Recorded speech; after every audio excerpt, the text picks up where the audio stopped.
Hello everyone. In this WordPress tutorial, we will learn how to set up a custom or static homepage. Or in other words, if you don't want a list of blog posts to be the first thing that visitors of your website see, this is the video for you. Alright, so in front of you is the homepage for the website and theme that we've been building in this series. And currently the homepage is nothing more than a listing of blog posts. But let's imagine that we want a completely custom homepage with a bit of static introductory text. So instead of blasting new visitors with blog posts, we want to say, hello, welcome to the website. Here is a list of our primary content, blah, blah, blah. But we don't want to lose our blog post listing, so we want to create a new link in our menu that reads blog or news, and then we can link to the blog that way. So our first step is to head over to the WordPress admin area and create two new pages. The first new page that we will create, we can simply call it home or homepage or whatever you would like to name it. Let's type a bit of sample text. Hello, this is the homepage. Welcome to the website. Hooray. That's all we need for now. Go ahead and publish the new page. Let's create a second new page. And we're going to name it blog, or perhaps you would name it news. Something along those lines, and don't add any content into the main body area. Just leave this blank. Go ahead and publish this new page. With those two new pages created, head over to the settings panel in the left-hand sidebar and look for the reading sub-option. So here we can see that by default, WordPress will attempt to make your homepage simply a listing of your latest posts. Now in this case, we want to use this second option, a static page. So now we have two drop-downs we need to fill out. Our front page should be the home page that we just created, and our posts page should be the blog or news page that we just created. Scroll down, click Save Changes. Now if we revisit our website, we see that our home page is no longer a giant listing of blog posts, but is instead a bit of introductory text. Now we will learn how to further customize this content in just a moment, but for the time being, let's be sure to include a link to our blog in the header. Now this will be different depending on your site and your theme, but in general, you will want to head over to the Appearance link in the left-hand admin menu and look for the Menus option. Now in my instance of WordPress, I have created a menu named Primary Menu Links.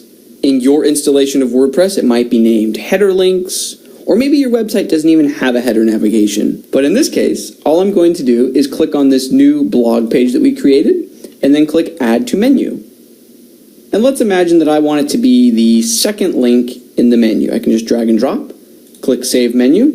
Now if we revisit our home page, here is the blog link, and if we click that, here is the familiar blog listing. Next, let's head back to the home page, because our homepage needs a bit more attention. I promised that we would set up a custom homepage, and currently there is nothing custom about this. This screen is being powered by the page.php file of our theme folder. So this is the exact same theme or template file that is powering all of our pages, like About Us and Contact Us. So what if we want something special and unique for our homepage?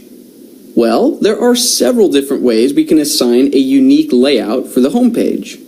We learned in an earlier lesson how to create page templates, so if we head over to Pages in the admin area and click on Home, you can create any page template you want and then simply choose it while you're editing the homepage.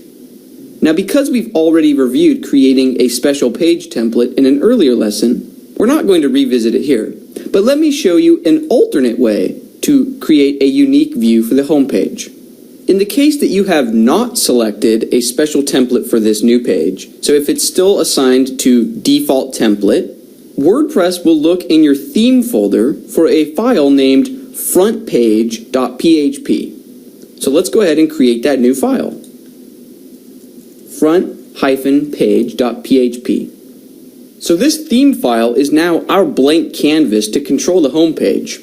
So if all we want are a few words that read, oh hi, you can save, refresh the homepage, and there you have it. But that's not very useful. So what I'm going to do is head over to page.php, copy all of this code, and use this as a reference. So paste this into frontpage.php, and now let's modify it. So the first thing I want to do is remove the sidebar. And I also don't want a main column. So if we refresh, excellent. Now the next bit of business will be to remove this title. So instead of outputting the generic page block of content, I'm going to remove this line and simply say the content. So that will quite literally just output the body content for this page. So this way we get rid of that generic title that just reads home, but the owner of the website can make changes to this content by simply using the WordPress admin area. So they don't need to dig into any code. So they can paste in additional text, say thank you for visiting the site. And we, as the creator of the theme, are free to add any custom HTML and CSS anywhere that we please. So perhaps we want a bit of custom HTML here. And maybe we want a bit below the dynamic content.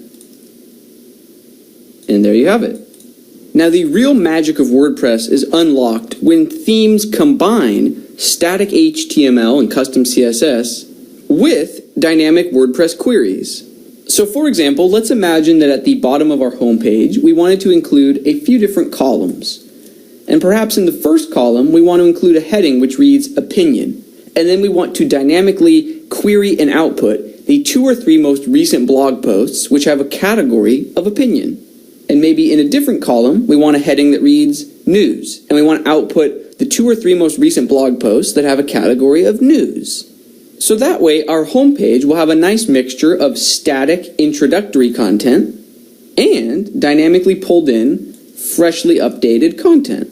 Now, in our next lesson, we will learn about a class named WP_query, which will make all of this and much more possible. However, this particular lesson has come to a close. Thank you very much for watching. I hope you feel like you learned something. And stay tuned for more WordPress and web development tutorials. Thanks. Bye.